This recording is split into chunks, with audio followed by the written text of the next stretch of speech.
"If you're the wife of the eldest son, come to my house and take care of me," said my father-in-law. "Sure, I'll take care of you as you wish. You can't do anything, can you? It's too late to regret it now. My name is Evelyn and I'm 40 years old. Recently, my daughter brought home a kitten that is very enthusiastic about work and is constantly peeling off the wallpaper in the house. The cat looks at me with round eyes like, 'Is there a problem?' meow, and so on. Oh. It's so cute. Unlike cats, there are things that are not cute about humans. In my life, there was only one person I hated so much that I gritted my teeth and said, 'I'll never forgive you.' That person was my father-in-law. I met my father-in-law for the first time when I went to my husband Owen's house to greet him for our marriage.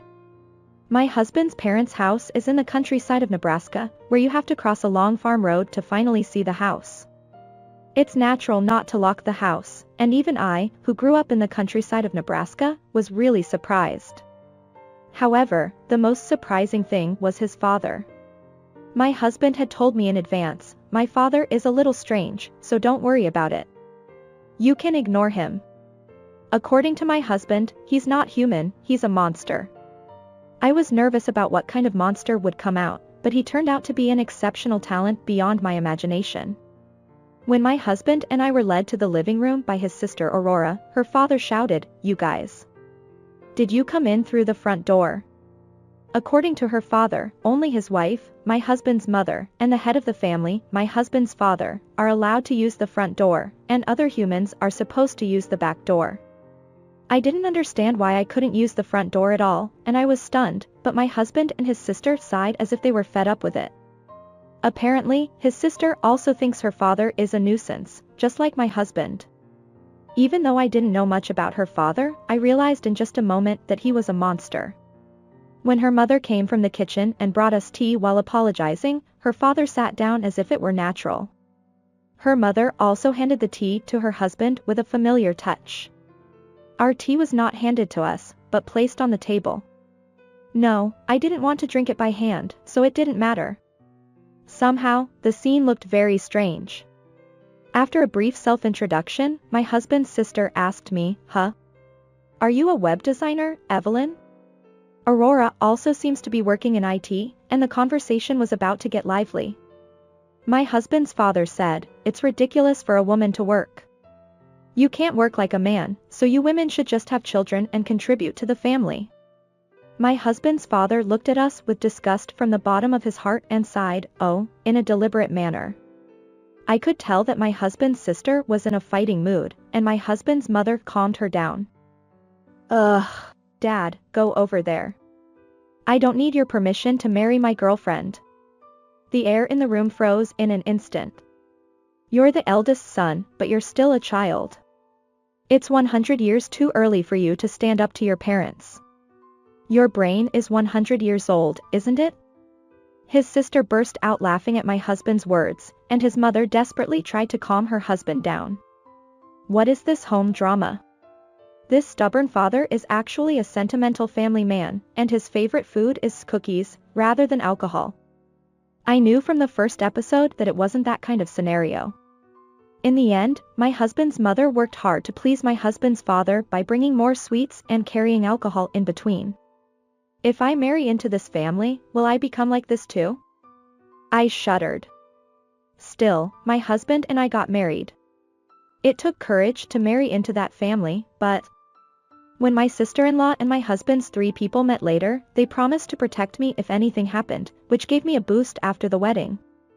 In fact, my sister-in-law is still only 25 years old, but she is always being urged by her father-in-law to get married soon, and she always feels uncomfortable.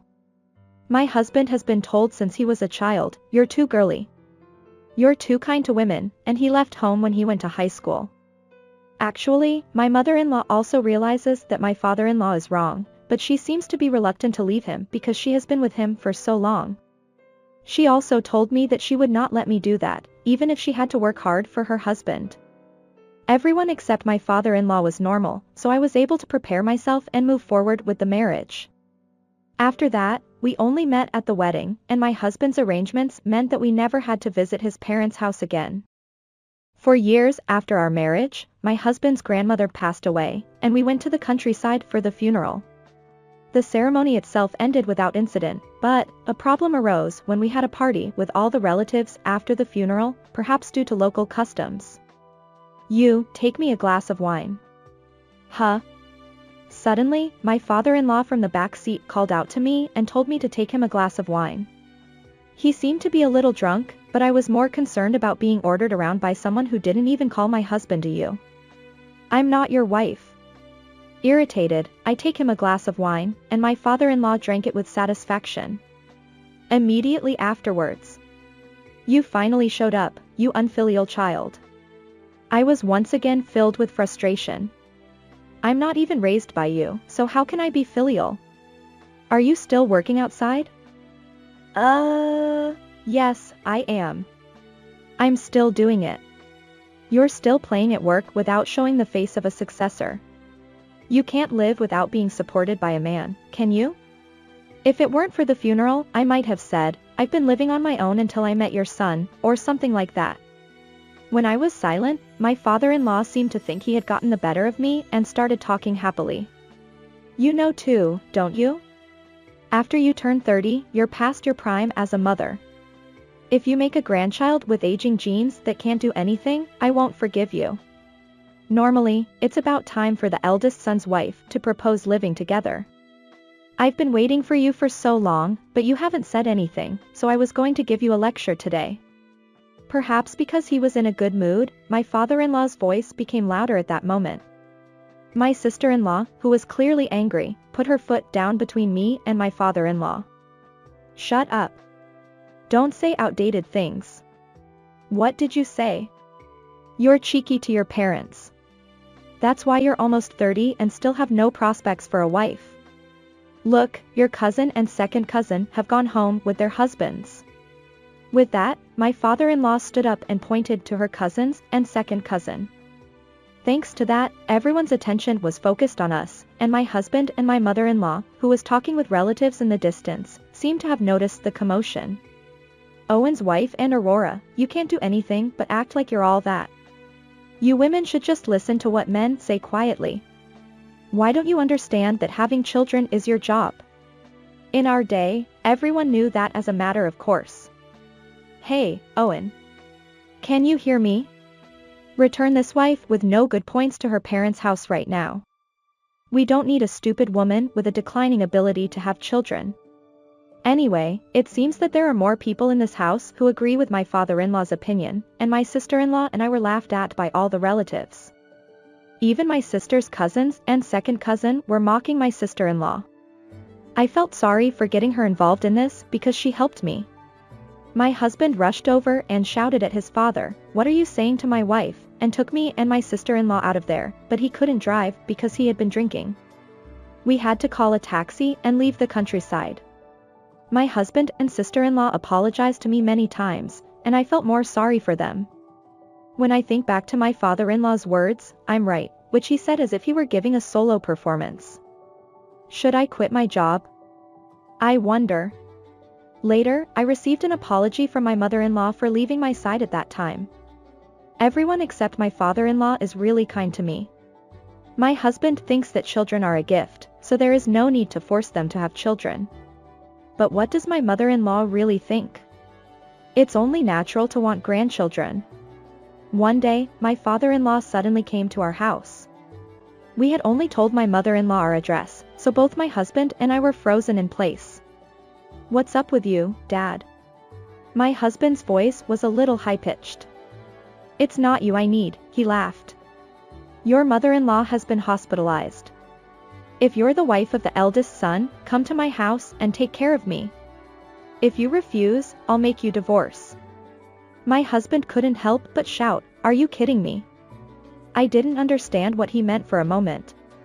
In short, my mother-in-law was hospitalized, so he wanted me to take her place. And if I refused, he would make us divorce. It turns out that my mother-in-law was only hospitalized for a checkup, so she would only be away from home for about a day and a half. He had flown a taxi from the countryside because he didn't want to do housework during that time. Wait a minute. While listening vaguely to my husband and father-in-law arguing, I came up with a good idea. Ha! Ha! Ha! Why don't I take care of him as much as I can? I smiled and replied to my father-in-law, sure, and my husband's eyes widened. Stop it. My mother isn't sick. He won't die if he's alone for a day and a half. My husband was in a hurry. It's okay, darling. I also wanted to work as the wife of the eldest son, so please let me do it.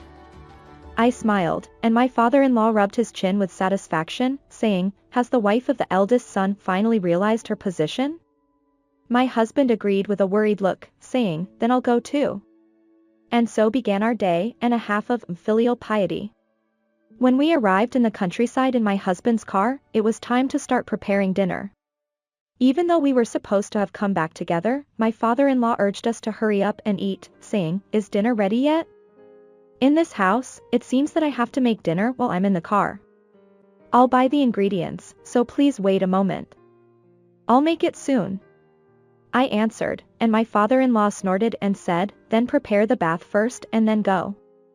I prepared the bath as he wished and told him to go ahead and take a bath, and my husband and I went shopping. When we returned from a supermarket about an hour's drive away, my angry father-in-law was waiting for us at the front entrance. I told you not to use the front entrance. And what was that bath earlier? My father-in-law shouted at me. What's wrong? What's wrong? The bath was cold water. Don't mess with me. I'm sorry. I'm just a wife with no good points, so I don't know the difference between water and hot water in an unfamiliar house. I just made a mistake. You're doing housework half-heartedly, enough. Hurry up and make dinner. He usually eats 3 meals a day, but today he skipped lunch because my mother-in-law wasn't there. He must be hungry, so my father-in-law didn't blame me for the bath anymore and just wanted to eat. I'll make it up to you by cooking with all my heart. I answered and headed to the kitchen. My husband was hiding his face, but he was laughing all the time. No wonder, the cold bath was on purpose. I had told my husband everything when we went shopping. If he had used his head a little, he could have avoided taking a cold bath by checking if there was steam or not. He must have immersed himself in the bath without thinking too much about it. You didn't soak in hot water if it was a cold bath, did you? I'm sorry. I've prepared hot water, so please take a bath. While preparing for dinner, I recommended that my father-in-law take another bath, and he said, that's very thoughtful of you, and headed to the bath. I checked the hot water supply switch in the kitchen. The temperature was okay. And within a minute. Oh my God. I heard him scream from the bathroom.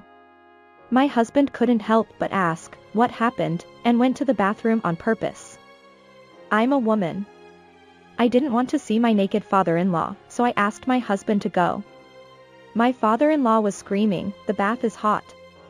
Of course, he had raised the temperature to nearly 50 degrees Celsius as soon as he got in. The water outlet must have become very hot. Both cold and hot baths are dangerous in winter, but it's safe in summer. What? It's not. Well, please overlook that. By the way, since the temperature was restored instantly, my father-in-law didn't know what had happened.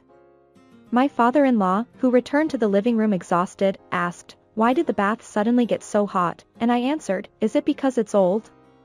Since he doesn't usually do housework and leaves everything to his wife, he probably doesn't even know what the hot water supply button in the kitchen does. After all, I heard from my husband that he was the kind of person who got angry when men stood in the kitchen. I served dinner to my exhausted father-in-law, saying, it's ready. What is this? It's porridge, pumpkin and sweet potato. Why is it so simmering? Father-in-law, don't you know about baby food? At that moment, my father-in-law got angry and stood up, saying, don't make fun of me. What's been going on with you since earlier? You can't do any housework. Why do I have to eat baby food? Because you can't do anything, I adjusted it to your mental age. I've prepared baby food for a 5-month-old baby. My husband laughed and said, so is Dad a 50-year-old baby? Now, please eat it before it gets cold. I warmed up the prepackaged food with all my might. You can't even make prepackaged food by yourself, can you? Please be grateful. Do you think it's okay to talk to me like that? I smiled at my trembling father-in-law. Oh. But isn't it true? If you're just missing my mother-in-law for a day, you could have managed with retort food, but you took us because you couldn't do anything. Remake it without saying anything. I won't eat this. I only bought that when I went shopping for ingredients, so if you don't eat baby food, there will be no dinner. What? Are you kidding me? My father-in-law looked at my husband as if he wanted to say that. Didn't you give me $10 and tell me to buy dinner? It's hard enough to keep it under $10, and don't you realize that the countryside supermarket is almost out of stock in the late afternoon? You're hopeless. Father-in-law is still a baby. I don't understand anything about American prices. Oh, I see. It's still your first errand. My father-in-law, who saw me and my husband grinning, muttered, "Are you telling me to stay hungry while turning pale? You can manage for a day even if you're hungry. Or you can go to the supermarket and buy it yourself." That's right, father-in-law. Let's try your first errand. I'll watch you from behind the scenes. If you don't like it, eat baby food. Oh, do you need help with your meal? You're a baby. Since we've never raised children, it might fail. Let's do our best as an experiment before raising children. Life is trial and error. No, if you make an error in your life, it will end there. We laughed, and my father-in-law looked at us with a dumbfounded expression. Given his personality, my father-in-law probably didn't want to go shopping or eat baby food while being teased by us. It seemed that his pride as a head of household and his shame as a man and a father were fighting. If it were me, I would eat baby food because I don't want to bother with shopping. That's right. My wife must have some instant food in stock. Muttering like a delusion, my father-in-law staggered toward the kitchen. Huh? Are you going into the kitchen even though you're a man, Dad? My father-in-law turned around with a despairing face and groaned, "This bastard," since he had been developing his own theory as if it were the right one, it was probably annoying to take it back conveniently now. He seemed to want to go to the kitchen, but he couldn't, and he stayed there as if he couldn't say it. Oh. You're one step away. Let's do our best for your first kitchen debut. Come on, be brave. I said that and went to the kitchen, saying, "This way," and tried to guide my father-in-law with clapping hands. I had instant food hidden in one hand. Of course, my father-in-law would be angry, but my husband also said, "Come on, Nolan, do your best," and cheered him on by calling him by his first name. There was no longer anyone on my father-in-law's side in this place. Whatever he did, he was just laughed at. If he wants to eat instant food, he has no choice but to enter the kitchen. If you're a man, you should enter the kitchen boldly. Or are you a weak baby who can't eat without a woman around? That's right, Dad. You're not an old man who can't live alone without a woman, are you? My father-in-law had an angry expression and said, "I don't care anymore," and left the house. I wondered what he would do without a destination, but he didn't come back while we were waiting for him to return home. We stayed at my in-laws' house that night. Late at night, I heard a loud voice, so I went to the entrance suspiciously, and my father-in-law was crying and shouting, "Open the door." I had completely forgotten, but this area doesn't have a custom of locking the door. Since my husband and I always lock the door as a matter of course, we carelessly locked the door, thinking my father-in-law has the key. "I'm sorry." I apologized as I opened the door, and at that moment, "I'm sorry. Please let me in and I'll apologize."